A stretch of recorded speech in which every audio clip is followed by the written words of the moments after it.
మంచిదని మనం చెప్పొచ్చు.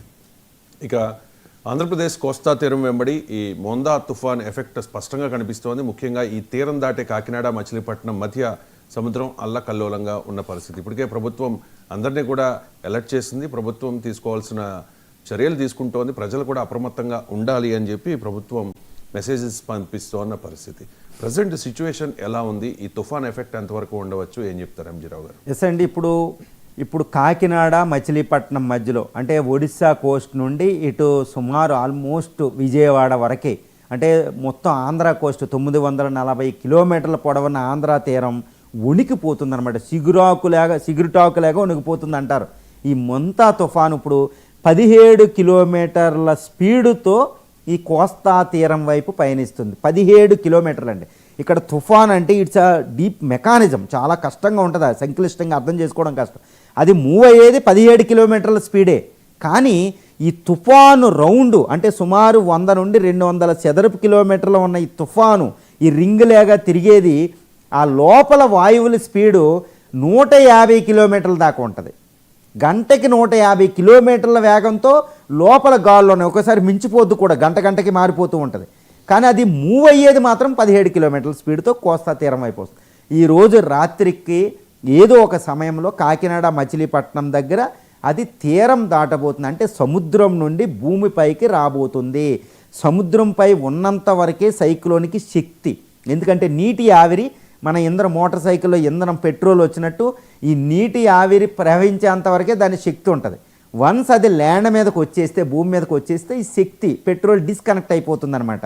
కాబట్టి అది శక్తిహీనమవుతుంది. కానీ వన్స్ అది ల్యాండ్ మీదకి వచ్చినా ఈ ఛత్తీస్గఢ్ దాకా అది ప్రయాణిస్తుందండి, రాయ్పూర్ దాకా. దాని ప్రభావం వర్ష రూపంలో ఉంటుంది, గాలులు తగ్గుతాయి.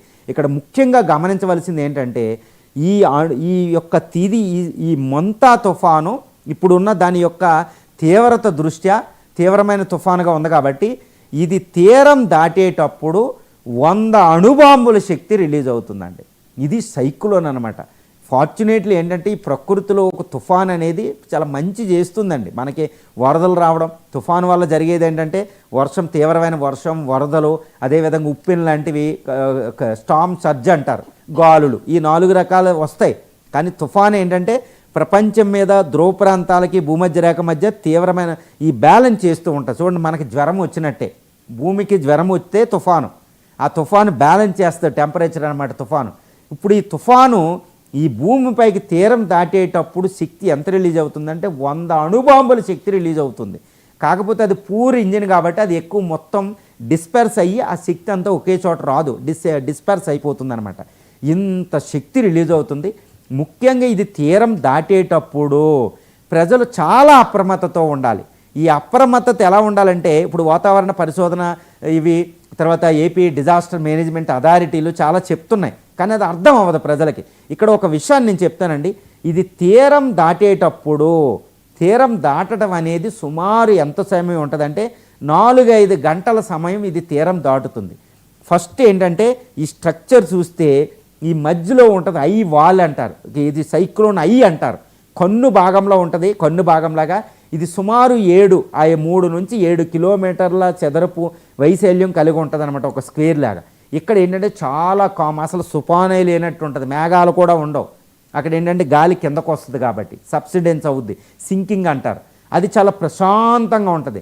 దాని చుట్టూ 3 నుంచి 7 కిలోమీటర్ల పాటు ఐ వాల్ అంటారు. అది అసలైన స్టామ్ అనమాట. మొత్తం క్యూములో నింబస్ క్లౌడ్స్ కలిగి అసలు కళ్ళు కూడా కనిపించకుండా తీవ్రమైన వర్షం, గాలులు, వందలాది కిలోమీటర్ల గాలులు వేస్తాయి. అక్కడ కన్ను కూడా కనపడదు, అంత తీవ్రంగా ఉంటుంది అనమాట. అంటే ఐ చుట్టూరు కాముగా ఉన్న దాని చుట్టూరు ఐ వాల్ ఉంటుంది 3 నుంచి 7 కిలోమీటర్లు. దాని తర్వాత మళ్ళీ తీవ్రత తగ్గుతూ ఉంటుంది అనమాట. ఇప్పుడు ఇది తీరం దాటేటప్పుడు మొట్టమొదటిగా తీరం దగ్గర వచ్చేది తీవ్రమైన గాలులు వస్తాయి. తర్వాత ఐ వాల్ వచ్చి తీవ్రమైన వర్షం, ఈ సముద్రం అయితే పొంగి అయితే తీర ప్రాంతానికి వచ్చేస్తాయి. అది చాలా ప్రమాదం. అది 2-3 గంటలు వస్తుంది. తర్వాత ఇది గమనించుకోవాల్సింది ప్రజలు, ఐ అనేది వస్తుంది. ఈ ఐ అని వచ్చినప్పుడు తుఫాను మొత్తం వెలిసిపోయినట్టు కనిపిస్తుంది. 2 గంటల పాటు తుఫాన్ లేనట్టు ఉంటుంది. ఈ సమయంలో ఇళ్లలో నుంచి మనం బయటకు వచ్చాము అంటే చాలా ప్రమాదం. ఎందుకు?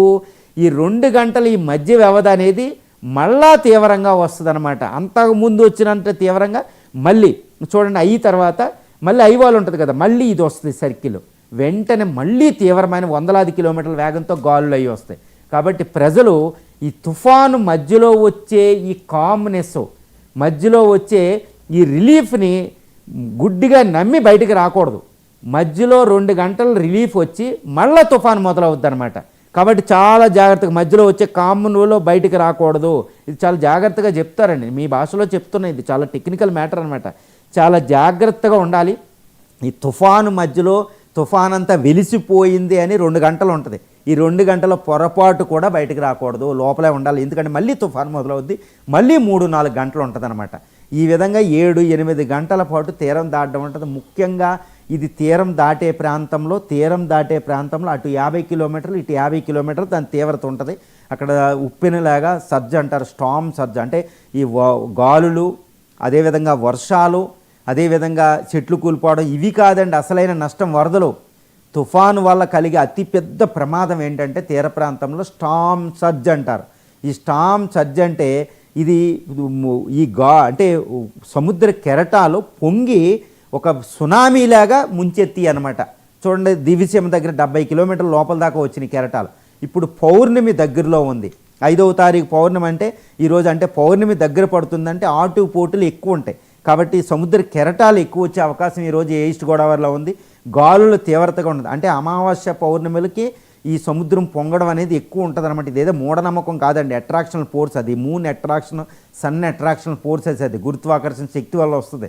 కాబట్టి అందువల్ల తీవ్రంగా ఉండే అవకాశం ఉంది. కాబట్టి తీర ప్రాంతంలో ప్రజలు, ముఖ్యంగా కాకినాడ, మచిలీపట్నం అంతా పట్టణ ప్రాంతమే.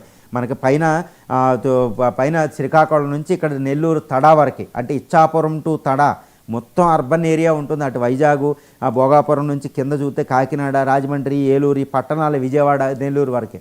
కాబట్టి ఏ ప్రాంతంలో జరిగినా చాలా తీవ్రంగా మనకు ప్రభావితం ఉంటుంది. కాబట్టి ప్రజలు చాలా అప్రమత్తతో ఉండాలి.